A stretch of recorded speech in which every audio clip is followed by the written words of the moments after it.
नमस्कार भाइयों बहनों। आज हम पढ़ेंगे इंग्लिश ग्रामर की चैप्टर में जो हमने पहली वीडियो में बताया था आ की मात्रा वाले, फिर हमने बताया था 3 अक्षरों के वालों। आज अब हम पढ़ेंगे जो तीसरा वीडियो हमारा है, इसमें हम पढ़ेंगे रंग के बारे में, अंक की मात्रा में। जहाँ अगर हम अंक की बिंदु लगता है या चंद्र बिंदु लगता है तो उसकी स्पेलिंग किस तरह लिखी जाती है, इसके बारे में हम पढ़ेंगे। सबसे पहले है हमारा रंग। रंग में हम क्या देखते हैं कि र है प्लस अंक की मात्रा है प्लस उसके बाद क्या है ग है। तो जहाँ पे अंक की मात्रा है, अंक यानी एन में प्रसिद्ध, हम इसको अंक में पढ़ रहे तो अंक की स्पेलिंग क्या होती है, तो सबसे पहले आर लगाएंगे। अंक की स्पेलिंग ए एन होती है तो ए एन लगाएंगे। और फिर ग की स्पेलिंग क्या होती है, जी होती है। तो ये हमारा क्या हो गया, रंग हो गया। तो ऐसे ही जैसे फिर एक है और कोई नाम लेते हैं, जैसे लगते हैं हम लोग नंदन लेते हैं। तो नंदन, न में अंक की मात्रा, फिर द और फिर न की मात्रा। तो इसमें हम इसको भी तोड़ेंगे। सबसे पहले तो अगर हम तोड़ रहे हैं तो न प्लस अंक की मात्रा प्लस द प्लस न की मात्रा, तो ये क्या हुआ, नंदन हुआ। तो नंदन में सबसे पहले क्या है, एन है तो एन लिखेंगे।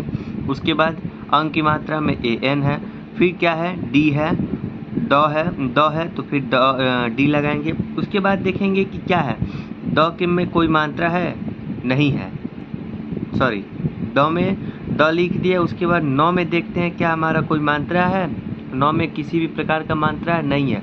तो अगर इसमें कोई मात्रा नहीं है तो डी के साथ क्या लगाएंगे, ए लगाएंगे। उसके बाद क्या है, एन है तो एन लगा देंगे। ये हमारा क्या हुआ, नंदन हो गया। इसी प्रकार एक और नाम है जिसमें चंद्र बिंदु का प्रयोग हो, जैसे चांद,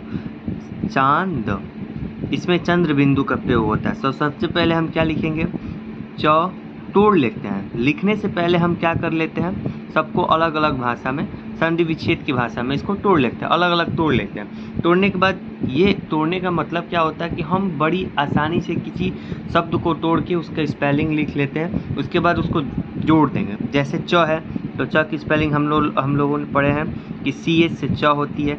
इस पे आ की मात्रा है तो ए लगाएंगे, है ना।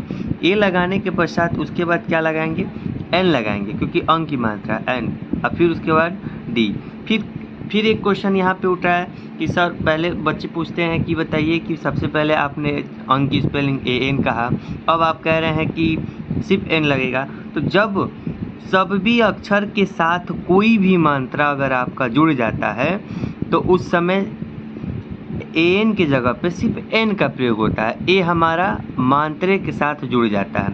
अगर आ की मात्रा हो तो ए लगता है, ए की मात्रा हो तो ई लगता है, छोटी की मात्रा हो तो आई या डबल ई लगाते हैं। ऐसे करके हमारा क्या होता है, बदल जाता है। तो सबसे पहले हमने क्या देखा, चांद हो गया। वैसे ही एक और प्रश्न, जैसे बांध है, ब में आ की मात्रा बांध, और उस पर चंद्र बिंदु ध। इसको भी हम क्या करते हैं, अलग अलग भाषा में अलग अलग इसको अक्षरों को तोड़ लेते हैं। आ की मात्रा प्लस चंद्र बिंदु पर ध की मात्रा। तो इसमें हम क्या देखते हैं, ब की स्पेलिंग क्या होती है, बी। उसके बाद आ की मात्रा है तो ए, और यहाँ पे चंद्र बिंदु, पहली बात की ब के साथ आ की मात्रा है तो चंद्र बिंदु सब एन लो, तो हम यहाँ पे क्या ले लेंगे, एन ले लेंगे। और उसके बाद ध की स्पेलिंग क्या होती है, DH होती है। तो अभी ये हमारा क्या हो गया, बांध हो गया।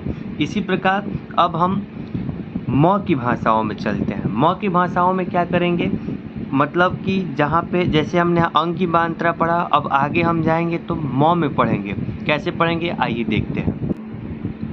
अब हम आते हैं जैसे कि म में आएंगे तो जैसे यहाँ पे चंपा लिखा है, यहाँ पे देखिए। अब इस बिंदु को हम म के रूप में कहा जाता है कि अनुसार अंक की बिंदु यदि म जैसा हो तो साथ अगर ये बिंदु जब म जैसा पढ़ा जाए तो वहाँ पे n का प्रयोग नहीं m का प्रयोग करेंगे। कैसे, देखिए।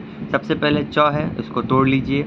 उसके बाद क्या है, च में अंक की मात्रा तो अंक की मात्रा, प्लस प है तो प लगाइए, प्लस आ की मात्रा तो च है तो CH लगाइए।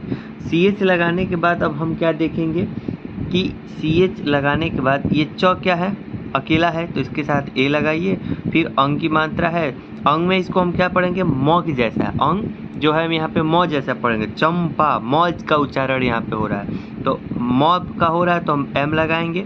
फिर पी है, पी लगाएंगे। फिर ए की मात्रा, ये क्या हो गया हमारा, चंपा हो गया। ठीक इसी प्रकार जैसे खंबा हुआ, खंबा, खम भा, खंभा।